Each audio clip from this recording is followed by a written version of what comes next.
Books అంటే ఇష్టమా? అవును, నీకు కూడానా? నేను ఇప్పుడిప్పుడే చదువుతున్నా. సైలెన్స్. క్యాంటీన్కి వెళ్ళి మాట్లాడుకుందామా? ఓకే. అక్క కాఫీ. థ్యాంక్ యూ రా చిన్న. పర్లేదక్క. అయ్యో, కాఫీ అస్సలు బాగాలేదు. 1 minute ఇప్పుడే వస్తా. ఎక్కడికి? ఇక్కడికే వచ్చేస్తా. ఎక్కడికి? 1 minute అండి.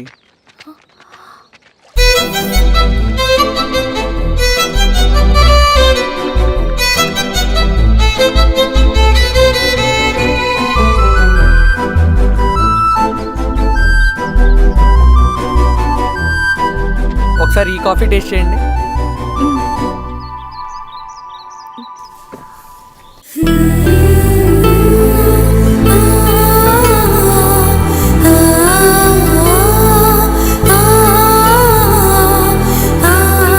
చాలా బాగుంది. థ్యాంక్ యూ అండి.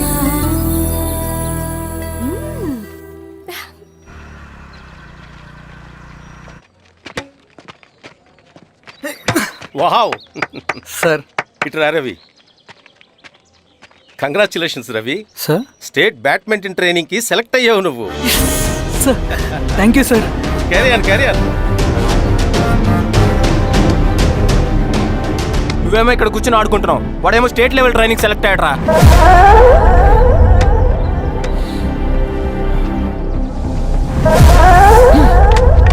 అరే మొత్తానికి నువ్వు అనుకున్నది సాధించావురా. రే, ఎప్పుడు మనం ఎంచుకున్న మార్గమే మన జీవితాన్ని మారుస్తుందిరా. Hi Ravi. All the best Ravi. నీకోసమే, తీసుకో. Thank you. బాయ్.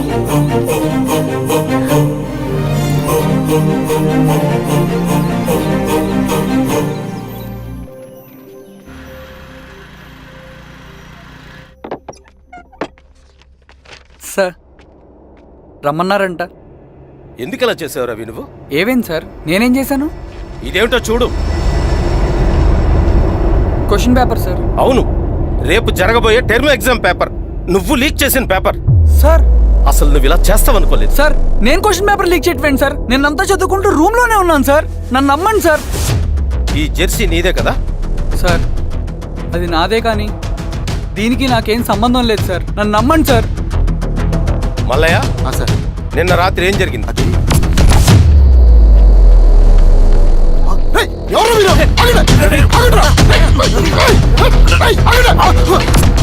అతను అబద్ధం చెప్తున్నాడు సార్. నాకేం తెలియదు సార్. నేను దొంగతనం చేయలేదు సార్. నన్ను నమ్మండి. ఐఎమ్ వెరీ సారీ రవి, నేనేం చేయలేను. తప్పు నువ్వే చేసావని అన్ని నీ వైపే ఉన్నాయి. నిన్ను రెస్టికేట్ చేయడం తప్ప నాకు వేరే ఆప్షన్ లేదు. సార్ అంత పని చేయమాకండి సార్. నా లైఫ్ పోతుంది సార్. ఇండియా తరపున బ్యాడ్మింటన్ ఆడాలన్నది నా డ్రీమ్ సార్. నన్ను నమ్మండి సార్. సార్ సార్ సార్ నాకేం తెలియదు సార్. నన్ను నమ్మండి సార్. సార్ నాకేం తెలియదు సార్. నిజంగా నాకేం తెలియదు సార్. సార్ నన్ను నమ్మండి సార్. సార్ నేనేం తప్పు చేయలేదు సార్. నాకేం సంబంధం లేదు సార్. నన్ను వదిలేయండి సార్. సార్ నన్ను వదిలేయండి సార్. కాలేజ్ తరఫున స్టేట్కి వెళ్ళి ఆడదాం అనుకున్నాను. నా కొడుకు తాళం అక్కడే ఉంది కదా.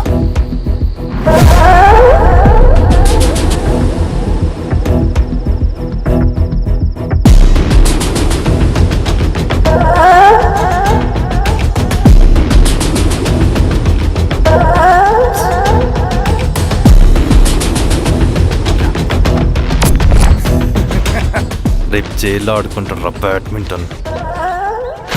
సార్ నన్ను ఎందుకు తీసుకొచ్చారు సార్? నాకేం తెలియదు సార్. పేపర్ లీక్ చేసింది. నేను చేయలేదు సార్. నిజంగా నేను చేయలేదు సార్. సార్ సార్ నిజం సార్. సార్ రేయ్, నీ తరపున ఎవరు లేరా? వచ్చి ఫోన్ చేసుకో త్వరగా.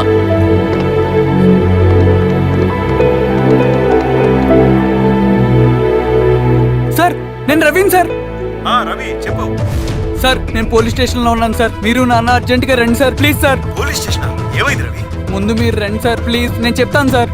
సరే వస్తున్నా. వెళ్ళి కూర్చో. సార్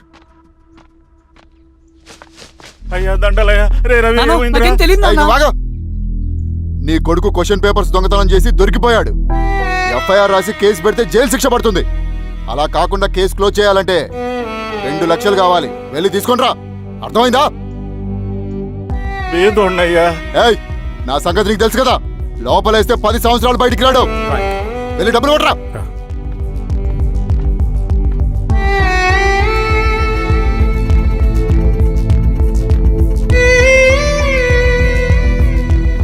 దండాలయ్యా.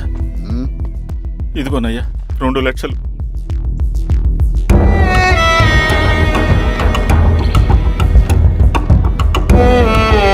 రేయ్, ఆయన పంపించండి రా. వెళ్ళరా వెళ్ళు. వదరా. నిజంగా దీనికి నాకేం సంబంధం లేదు నాన్న. త్వరగా దున్నండి రా. బంగారం లాంటి భూమిది. అరే ఏంకన్నా పటేల్ మీ పొలం దున్నేస్తున్నాడు. పట్టేలు మా పొలం దూరం పెట్టరా. పదయ్యా. రవి, పద.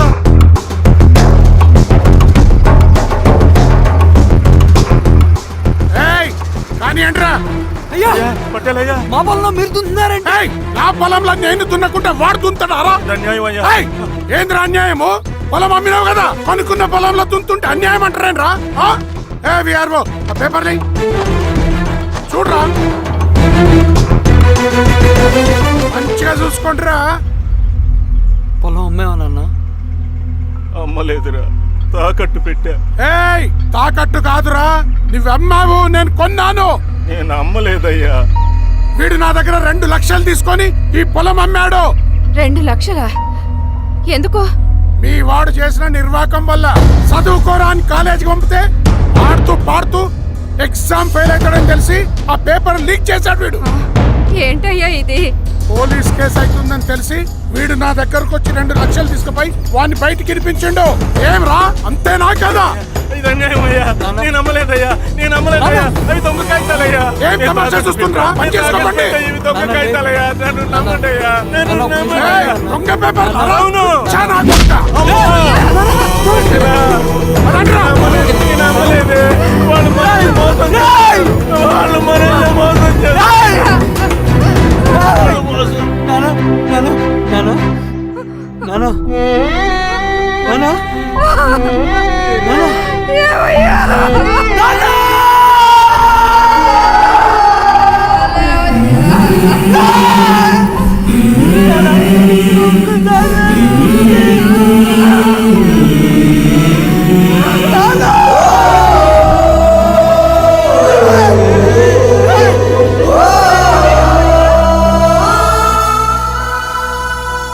నాన్న చనిపోయిన తర్వాత మా భూమి కోసం వెళ్ళి పై అధికారులను కలిశాను, కానీ వాళ్ళు కూడా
ఈ వార్త అన్ని పేపర్లో రావాలి. ఈ లెటర్ బాధితుడికి అందించండి. లాల్ సలాం. లాల్ సలాం.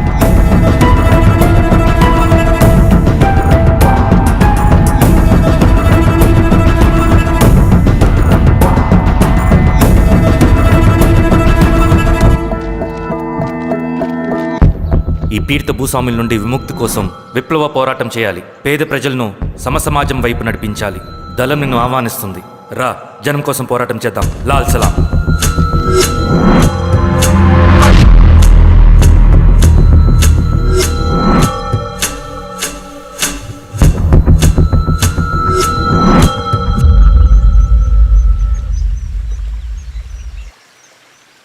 నాకు పట్టిన గతి ఇంకెవ్వరికీ పట్టకూడదని ఉద్యమంలోకి వచ్చాను. ఇన్ఫార్మర్గా చేరాను. దానికోసం ఎంతమందినైనా చంపుతాం, చేస్తాం. కానీ మేమనుకున్న సమాజం తీసుకొస్తాం. కమ్యూనిస్ట్ రాజ్యాన్ని స్థాపిస్తాం. సమాజమా అంటే? రష్యాలో, చైనాలో, వియత్నంలో మా కమ్యూనిస్టులు విప్లవం ద్వారా సాధించిన ఆదర్శ సమాజం. Lenin, Stalin, Mao, Che Guevara, Fidel క్యాస్ట్రోల్ సృష్టించిన కులాలు, మతాలు, వర్గాలు, వర్ణాలు లేని ఒక సామ్యవాద స్వర్గం. అదే మేము కలలుకనేది. దానికోసమే మేము పోరాడేది. నాకు తెలిసి నాజీ పార్టీలో గోబెల్స్ తర్వాత అంత ప్రొపగాండా మీ కమ్యూనిస్టులు తప్ప ఈ ప్రపంచంలో ఎవ్వరూ చేసుండరు. ఉక్కు మనిషి స్టాలిన్, మానవీయుడు మావో, ఎర్ర జెండా వెలుగు ఇలాంటి కమ్యూనిస్టు పుస్తకాలు చదివితే ప్రపంచవ్యాప్తంగా కమ్యూనిస్టులు సాగించిన మారణ హోమాల గురించి నీకు తెలీదు రవి. స్టాలిన్ మొత్తం ఎంతమందిని చంపాడో తెలుసా? 2 కోట్ల మందిని. మనుషుల్ని చంపడంలో హిట్లర్నే మించిపోయాడు. చాలా మందిని సైబీరియన్ లేబర్ క్యాంపులకు పంపి దారుణంగా హింసించి మరీ చంపేశాడు. 2వ ప్రపంచ యుద్ధంలో బెర్లిన్ని ఆక్రమించిన రష్యన్ సైనికులు 8 ఏళ్ల నుండి 80 ఏళ్ల వయసులో కంటికి కనపడిన ఏ స్త్రీని వదలకుండా సామూహిక మానభంగం చేశారు. అది కూడా మీ కమ్యూనిస్ట్ దేవుడు స్టాలిన్ హయాంలోనే జరిగింది. ఇక మీ మావోయిస్టుల భగవంతుడు China chairman Mao Zedong great leap forwarded cultural రెవల్యూషన్ల పేరుతో 14 నుంచి 20 మిలియన్ల ప్రాణాల్ని పొట్టన పెట్టుకున్న మహానుభావుడు. ఇది మీ కమ్యూనిస్ట్ దేవుళ్ళు రాసిన రక్త చరిత్ర. ఆ దేశాలలో పేపర్లు ఉండవు, టీవీలు ఉండవు, స్వతంత్రమే ఉండదు. 1962లో చైనా మన దేశం మీదకి దాడి చేసి భూభాగాన్ని ఆక్రమించినప్పుడు ఒక్కరు కూడా నోరు మెదపలేదు.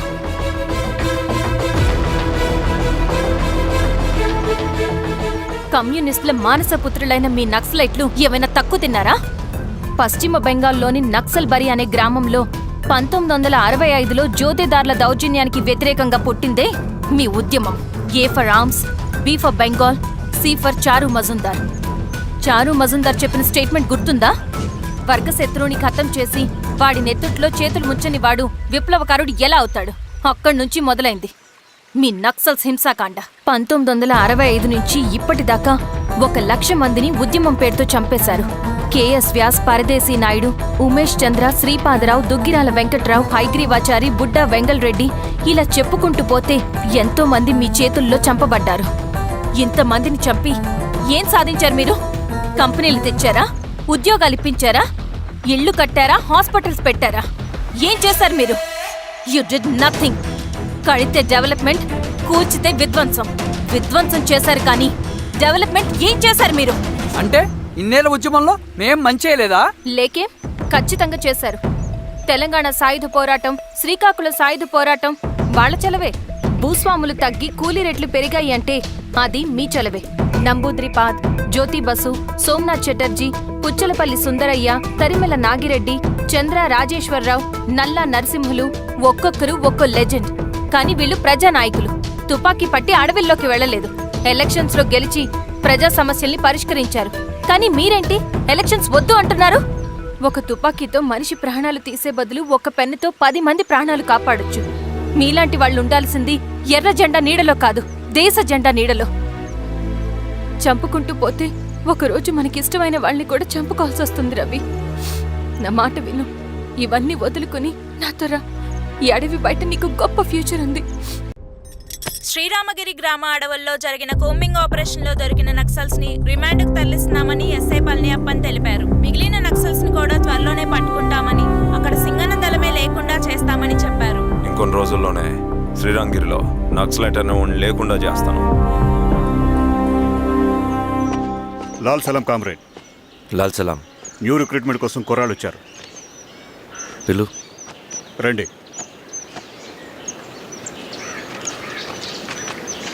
ఏం చదువుకున్నావు? MSc chemistry, MSc physics.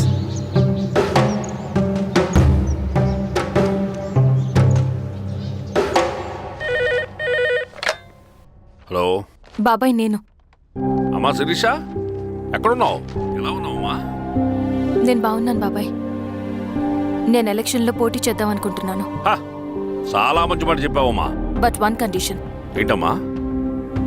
అది నేను మిమ్మల్ని పర్సనల్గా కలిసి చెప్తాను. సరేరా, రేపు ఇంటికి రా, మాట్లాడుకుందాం. సరే బాబాయ్.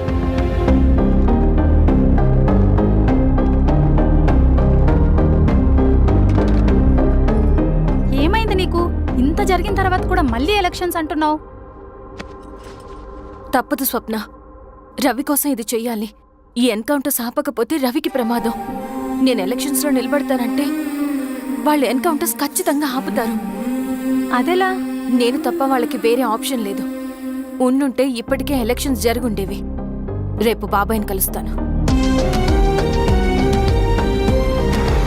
స్వామి, రవి దగ్గరికి పోనీ. అలాగే.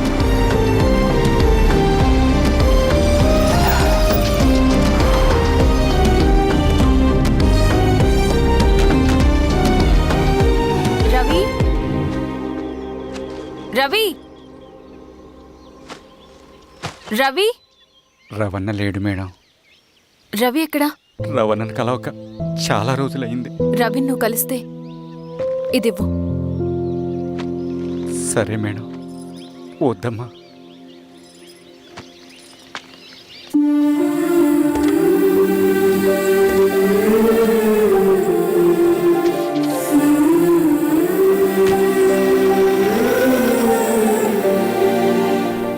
రామా శిరీష, రా. ఎలా ఉన్నావు? బాగున్నాను బాబాయ్. దా కూర్చో. ఏంటి ఏదో మాట్లాడాలన్నావు? బాబాయ్, మీరు చెప్పినట్టే చేస్తాను. కానీ ఎవరి వైపు నుంచి జరిగిన హింస మంచిది కాదు. మీరుండి కూడా ఇలా జరగడం ఏం బాలేదు. ఇప్పుడు జరుగుతున్నది కొన్ని రోజులు ఆపించండి. ఏది జరిగినా యాజ్ పర్ లా జరగాలి. ఏ సార్. అర్జెంటుగా పళ్ళని రమ్మను. సరే సార్.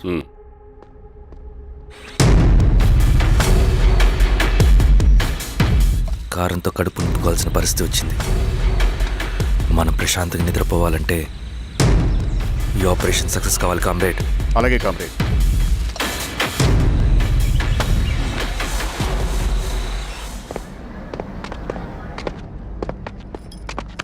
నమస్కారం సార్. పళ్ళని పిలిచారంట. అది ఇప్పుడు జరిగే ఎన్కౌంటర్స్ అన్ని కొంతకాలం ఆపండి సార్. Okay sir. మా శిరీష, ఈయన పళ్ళని కొత్త ఎస్ఐ. నమస్తే మేడం. నమస్తే. పళ్ళని సార్, అమ్మాయి ఎలక్షన్ నిలబడుతుంది. టైట్ సెక్యూరిటీ ఇవ్వండి. జాగ్రత్త సార్. ఏం జరిగినా నీదే బాధ్యత. అలాగే సార్. టైం అవుతుంది. వెళ్దాం పద. మేడం, మీరు మన ఊరికి వస్తే నేను సెక్యూరిటీ ప్రొవైడ్ చేస్తాను. పళ్ళని సార్. ఎలక్షన్స్ అయ్యేంతవరకే. సరే అమ్మా. ఎస్పీ గారితో నేను మారుతా. అలాగే వస్తానమ్మా. సరే బాబు. జాగ్రత్త. మేడం పదండి. రండి మేడం, కూర్చోండి. పదవీరా స్వామి.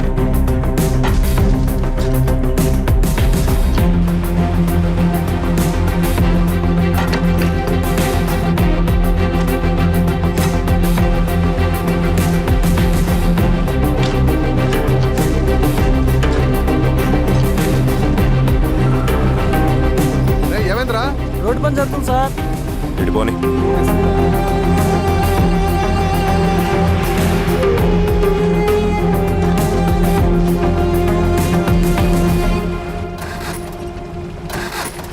బండాపు సార్. ఎందుకో?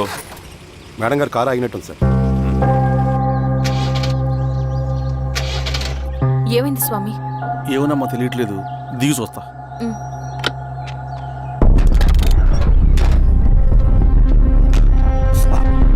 అమ్మా, ఫ్యాన్ బెల్ట్ దిగిపోయిందమ్మా.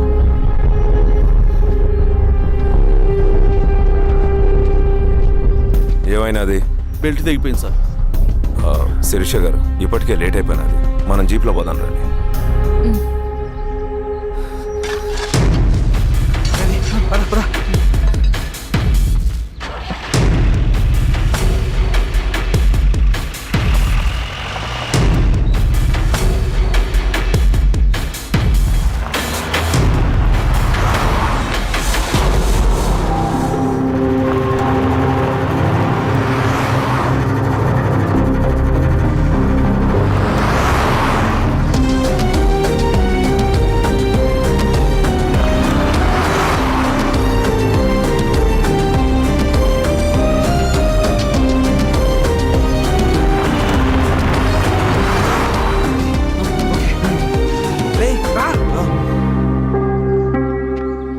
నిమిషాల్లో మీరు గుడ్ న్యూస్ వినబోతున్నారు కామ్రేడ్.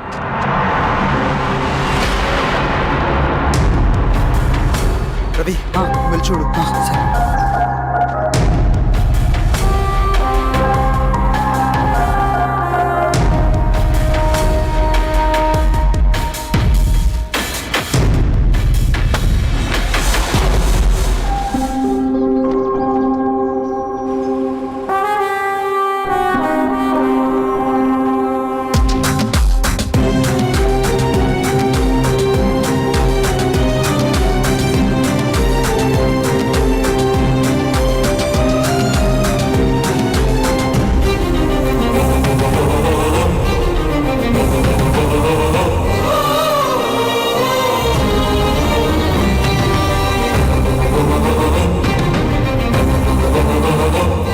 శిరీష ఏంటి అందులో?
నాకొద్దు.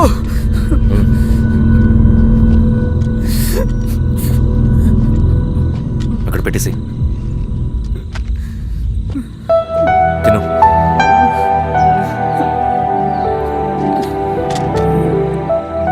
తినకపోతే చస్తావు. నేను చచ్చిపోయినా బాగుండేదన్నా.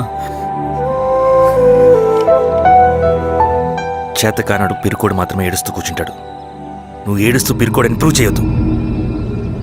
జరిగే యుద్ధాన్ని ఆపేసి అడవి మధ్యలో భౌతికత చెప్పడానికి నేను కృష్ణుడు కాదు, నువ్వు అర్జునుడివి కాదు. మన విప్లవకారులం రవి. మనకి డ్యూటీస్ తప్ప ఎమోషన్స్ ఉండకూడదు. ఈ చేతులు అయ్యా నాకు అన్యాయం జరిగింది అని చెప్పి ఏడ్చే వాళ్ళ కన్నీళ్ళు తుడడానికి, మనకి మనం ఓదార్చుకోవడం కోసం కాదు. ఎన్నిసార్లు గాయపడినా సైనికుడు వెళ్లాల్సింది యుద్ధానికి. సిద్ధంగా ఉండు.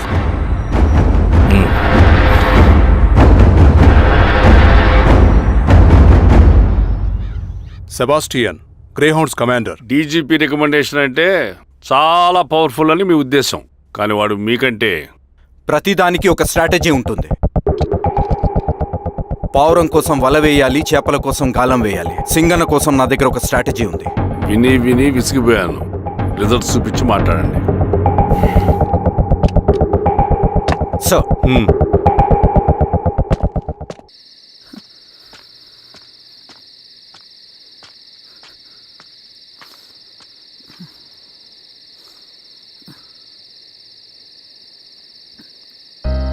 ఏమైపోయావన్నా ఇన్ని రోజులు? అసలు ఎలా ఉన్నావన్నా?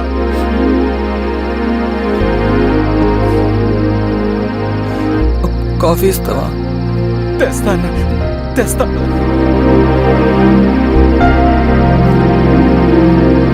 ఇదిగో అన్న.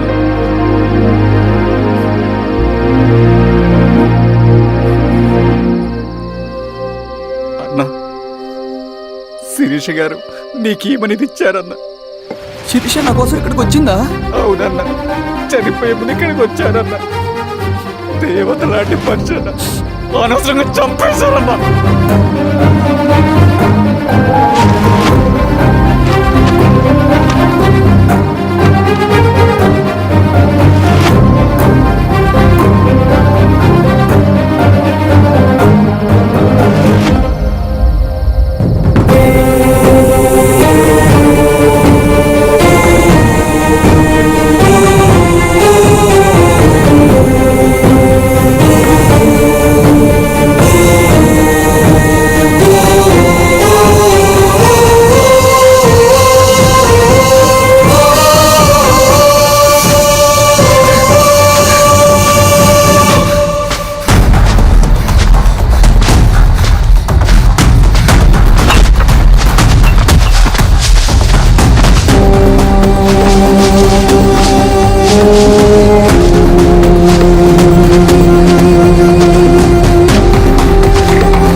పేషెంట్ లేచాడు.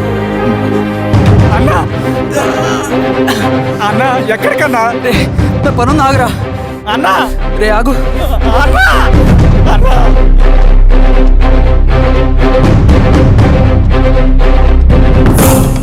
నక్సల్ నాయకుడు సింగన్న లొంగుబాటు ఎంతో కాలంగా శ్రీరామగిరి చుట్టుపక్కల పోలీసులని తీవ్ర ఆందోళనకు గురి చేసిన ప్రజా ప్రతిఘటన దళ నాయకుడు సింగన్న నేడు గ్రేహౌండ్ పోలీసుల సమక్షంలో జనజీవన స్రవంతిలో కలిసిపోయాడు. తన తదుపరి కార్యాచరణ త్వరలో వెల్లడిస్తానని సింగన్న చెప్పారు.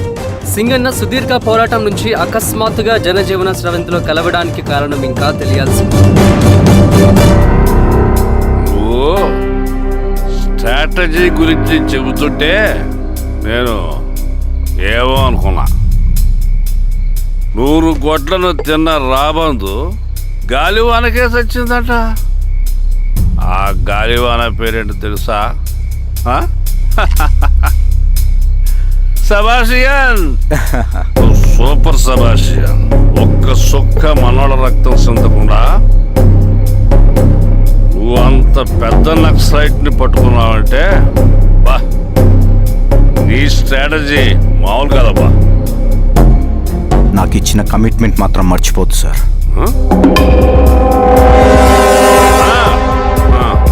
చేసాబో, తీసుకో. పోయేస్తా. సూపర్ అబ్బా, సూపర్.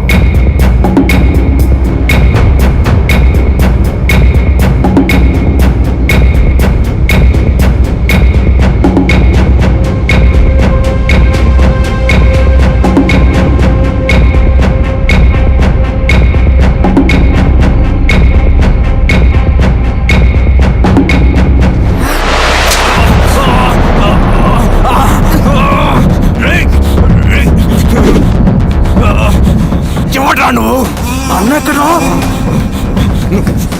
నువ్వు సింగన్న మనిషివా? అడిగిన దానికి మాత్రం సమాధానం చెప్పు.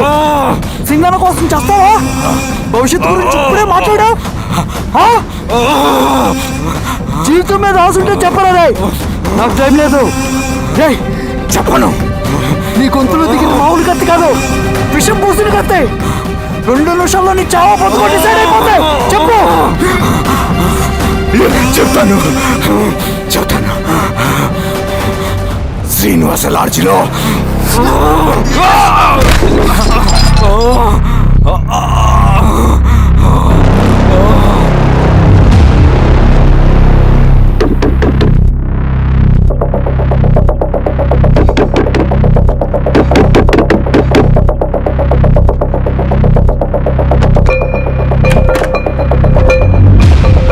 రవి నువ్వేంటి ఇక్కడ? సర్లే లోపల.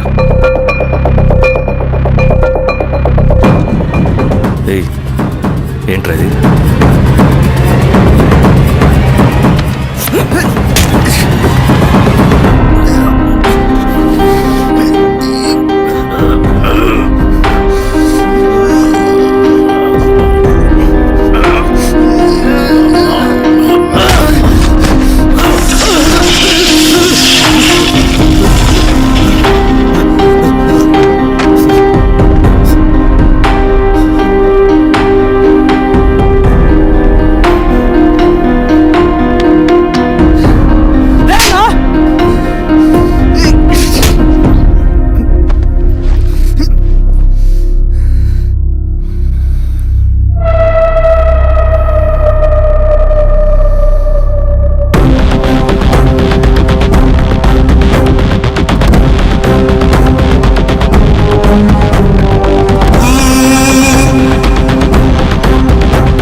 రవి ఏమైందిరా? వచ్చి కట్లిప్పు. ఏమైందిరా నీకు? కట్లిప్పు. రే ఆ పోలీసుకు లొంగిపోవటం, ప్రెస్ మీట్లు మాట్లాడటం అంతా నిజం అనుకుంటున్నావా? రే అవంతా ఒక స్ట్రాటజీరా. యుద్ధంలో శత్రుబలు పెరిగినప్పుడు మనం మొండిగా ఎదురెళ్ళకూడదు, లొంగిపోయినట్టు నటించాలి.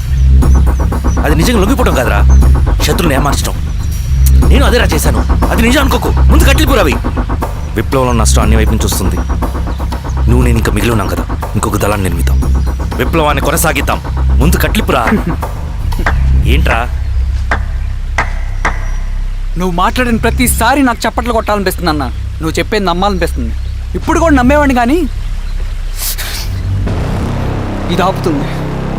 మతం మత్తుమందు లాంటిదన్నాడు కార్ల్ మార్క్స్. కానీ అంతకన్నా పెద్ద మత్తుమందు కమ్యూనిజం. ఆ కమ్యూనిజం మత్తులో నుండి నిన్ను బయటకు తీసుకురావడానికి బలమైన సాక్ష్యం కావాలని నాకు అర్థమైంది. ఎలక్షన్ నుంచి విత్డ్రా అయ్యాక నేను నా ఫ్రెండ్ స్వప్న వాళ్ళ ఇంటికి వెళ్ళాను. రే అర్జెంట్గా 25 లక్షలు కావాలరా. Thank you.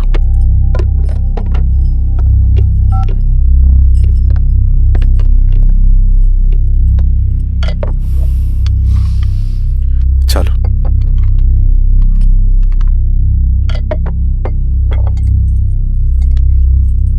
చాలు. చలో అని చెప్పాను కదా, అర్థం కాదే.